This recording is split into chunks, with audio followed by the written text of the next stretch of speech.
இரட்டை மொழிக் கொள்கையை சிறப்பாக செயல்படுத்தி அதோடைய நல்ல பலன்களை அனுபவிக்கும் மாநிலங்களுக்கு, ஒரு மொழிக் கொள்கையை கூட சரியாக நிறைவேற்ற முடியாத மாநிலங்கள், அதுலேருந்து வந்த அரசாங்கம், நாங்கள் சொல்கிறது தான் கற்றுக்கணுன்றது, ஒன்று கூட சரியில்லாதவங்க அவங்க எப்படி 2 கொண்டாட போகிறாங்க, அடுத்தாப்புல 3 கொண்டாட போகிறாங்க.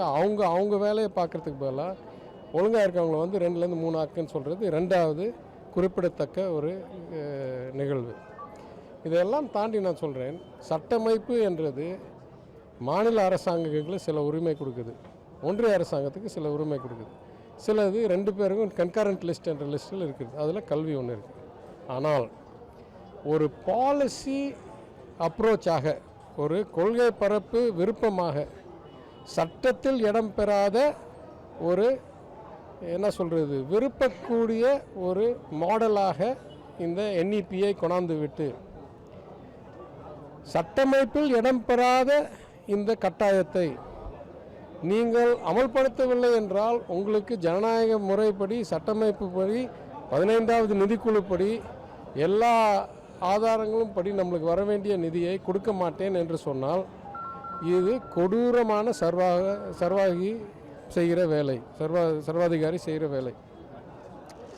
எனவே என்னை பொறுத்த வரைக்கும் இது அமைச்சர் வெளிப்படையாக சொன்னது நல்ல நிகழ்வு என்று நான் கருதுகிறேன். அதாவது சட்டத்துக்கு தாண்டி உங்கள் விருப்பத்தை மக்கள் வரிப்பணத்தை வைத்து நீங்கள் அரசியல் செய்வீர்கள் என்றது நிரூபித்ததை அவர் வாயிலாக நிரூபித்தது நல்லது என்று கருதுகிறேன். முதலமைச்சர் இதை பற்றி விளக்கமாக கேட்டிருக்கிறார்.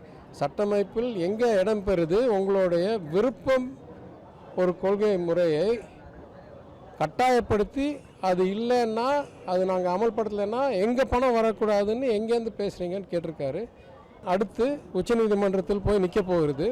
ஒரு மாநிலத்துடைய நிதிக்குழு பரிந்துரையில், நிதிநிலை அறிக்கையில் வந்த திட்டம்படி வழங்கப்பட வேண்டிய பணத்தை அவர்களுக்கு வழங்காமல் ஏதோ ஒரு எக்ஸ்ட்ரா கண்டிஷன், கைமுறுக்கும் தனிநபர் கருத்துள்ள சட்டமைப்பில் இடம்பெறாத ஒரு விருப்ப செயலை, அவர்களுடைய விருப்ப செயலை நாங்கள் கட்டாயப்படுத்தி செய்யவில்லை என்றால் எங்களுக்கு பணம் கொடுக்காமல் இருப்பார்கள் என்றது வெளிப்படையாக சொன்னது என்னை பொறுத்த வரைக்கும் சட்டமைப்புக்கு விரோதமானது.